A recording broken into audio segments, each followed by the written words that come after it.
What's up, guys? It's your host, Justin Buzzi, back at it again with another episode of the Building a Buzz podcast. Today is our official 5-year anniversary of being a business, my 5-year anniversary of being an entrepreneur and owning my own business. And I've learned a lot along the way, so I figured this would be a great time to kind of reflect on the last 5 years and give you guys a little bit of insight on what I've learned, and maybe some of it will help you guys along the way.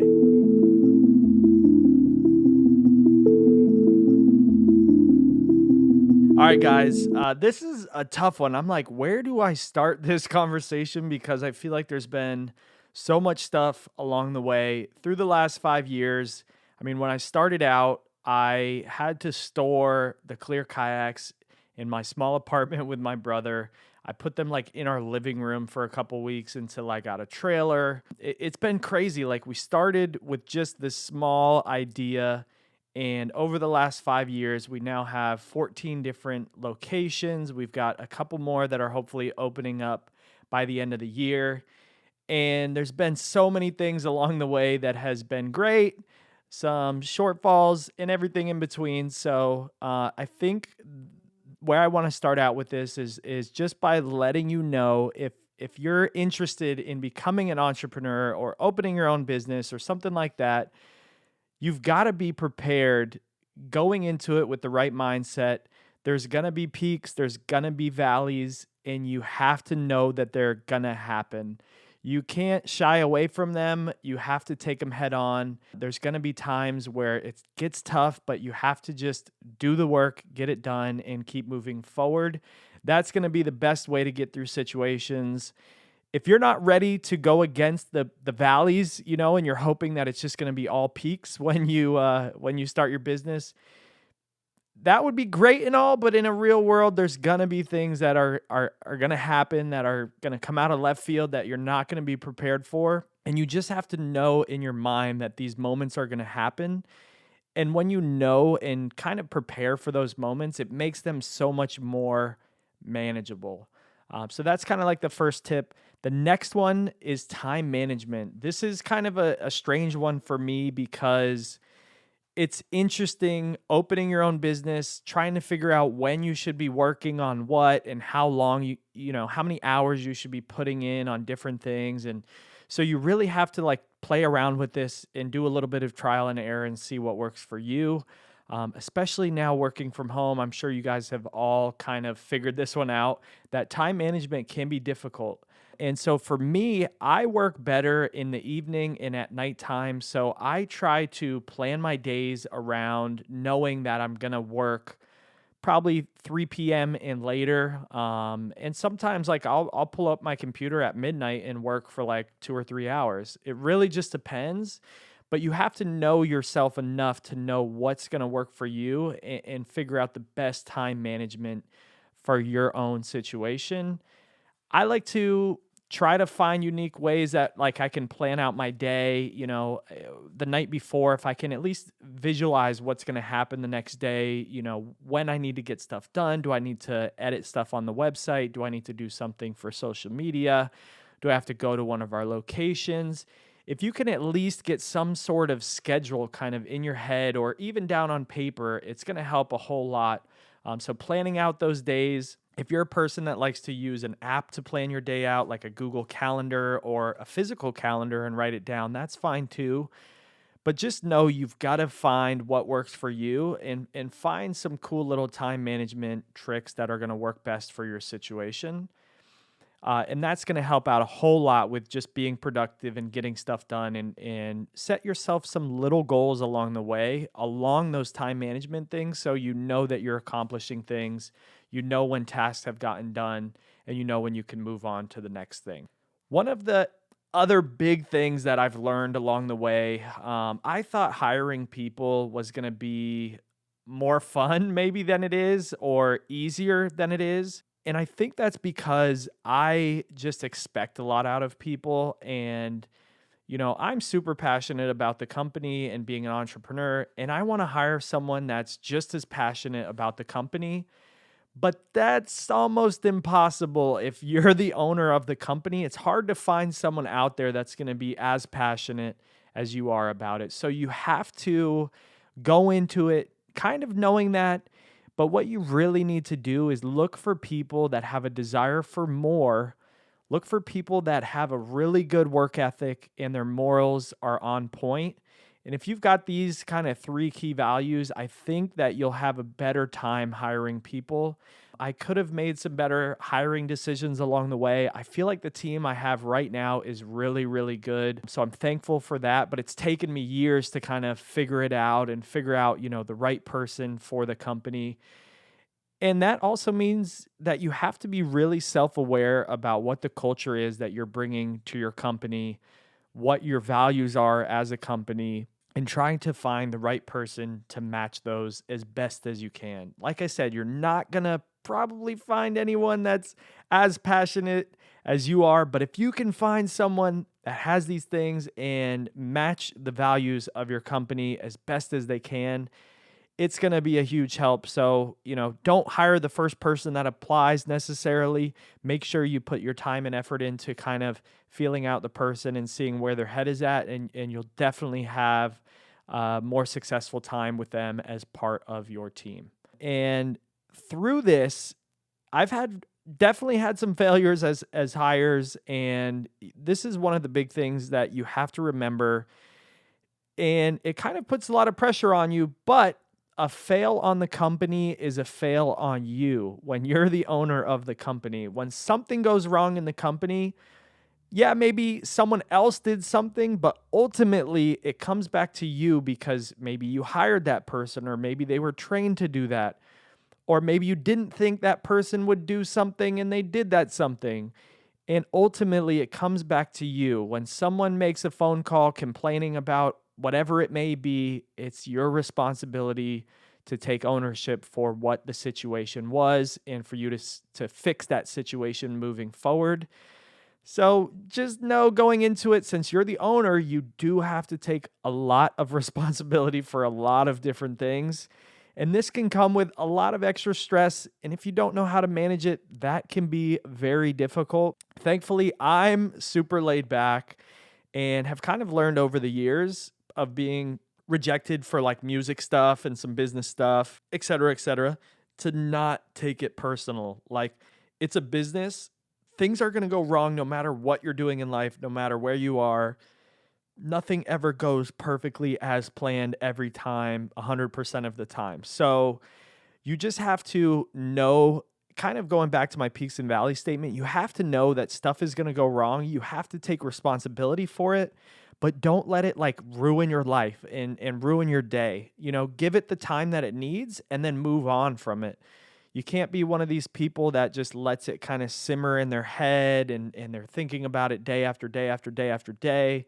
That's not going to be productive for you to get things done. So you have to learn kind of how to compartmentalize these things and address it when it happens, but move on after it and make yourself and your situation better after it. So I don't want to scare you from being in business because it can be stressful, but if you go into it knowing that, it's so much better. If you go into something knowing that it could be stressful and that you have to deal with the stress the right way, it's so much better than just being blindsided by the stress and not knowing how to deal with it, and then it kind of spirals out of control. So that's why I mentioned this here. And remember, a fail on the company is a fail on you, and you have to take ownership and responsibility for it, fix the problem, and then move on from it. It's part of being an owner. It can be difficult sometimes, but it's one of those things that I thought was really important when I've kind of looked back over the years. When these things happen, you have to step back and look at the big picture. You can't be stuck in these moments forever. Sometimes you feel in the moment like a task or something you've done, a failure that's happened is so huge that you don't realize, like, down the road when you look back at it, it was so insignificant in the big picture. So you really have to take a step back, look at the big picture, see what you're trying to accomplish long term, and recognize that this short moment in time is not the end of the world.